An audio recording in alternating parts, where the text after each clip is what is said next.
Next guest says that he sees more risk of stagflation for the economy, and if payrolls weaken as much as he expects, the Fed will start cutting rates soon. Joining us right now is Shepherdson. He's the chief economist at Pantheon Macroeconomics. Good morning to you. So stagflation's in our future. That's what we're talking about? No, more of the stag and less of the inflation, I think.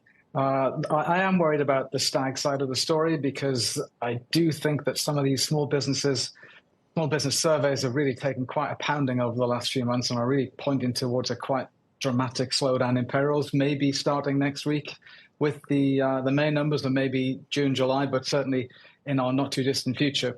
But at the same time, you know, the inflation numbers that we're going to get today for April will probably be okay, a bit of a corrective after the unpleasant surprises we got in the first quarter. And I think looking forward, my guess is that we'll see a run of better numbers coming up ahead. So, I'm much more worried about growth.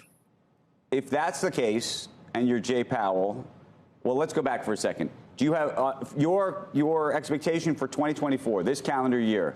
The Fed does anything? Oh, absolutely. Yes. What? Sooner the better, and the more the better.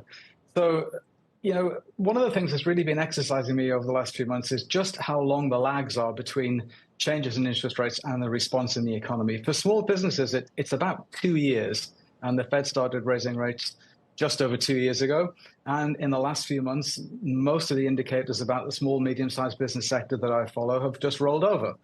So it's about time. This is when we should be starting to see the response.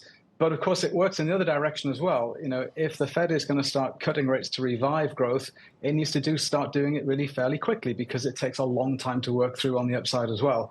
So I think that if they can be a bit more confident about the inflation outlook, maybe after today's numbers and maybe another one or two reports that look like today's, then they should start moving quickly. So I'd be surprised if they go before September, but I wouldn't be astonished if they go in July.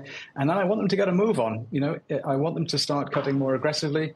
I think they need to recognize that the framework for inflation looking ahead over the next 18 months or so is completely transformed from what it was in 21 and 22. And they can afford to take a little bit of risk, a little bit. You know, they've been very, very cautious because of the whole transitory fiasco, debacle, whatever you want to call it. That was a disaster for them. But now I think that taking the risk too far in the other direction, and potentially waiting too long to start cutting, they maybe have to have a bit more faith that what they've done so far actually will bring inflation down and is dampening growth. Ian, if they don't cut until after the election, you really think that is going to make that much of a difference? I mean, you're right. The transitory issue is something that concerns them. I think they also probably look back to the idea of allowing inflation to come back in as being a huge risk, especially when the jobs market is still so strong. Yeah, absolutely. And there's no question at all that the jobs numbers are critical to this story.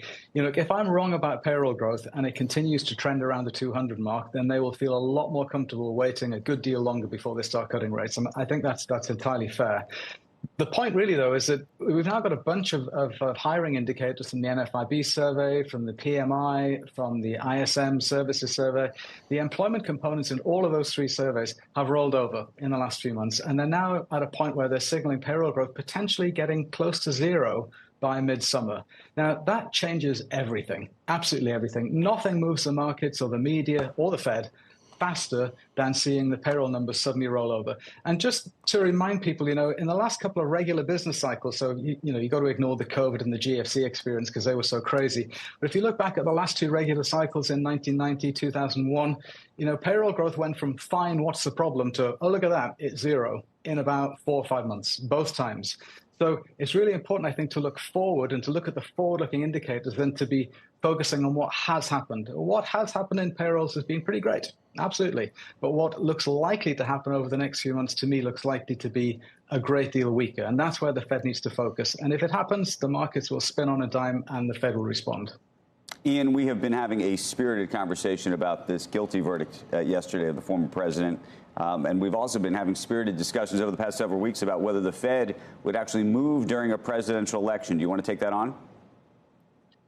Well, I'm not going to go anywhere near the verdict, but I will go near the Fed. I mean, September, is the meeting in September comes before the election, and then the November meeting, actually, the announcement is the day after the election. So by then, it's kind of irrelevant.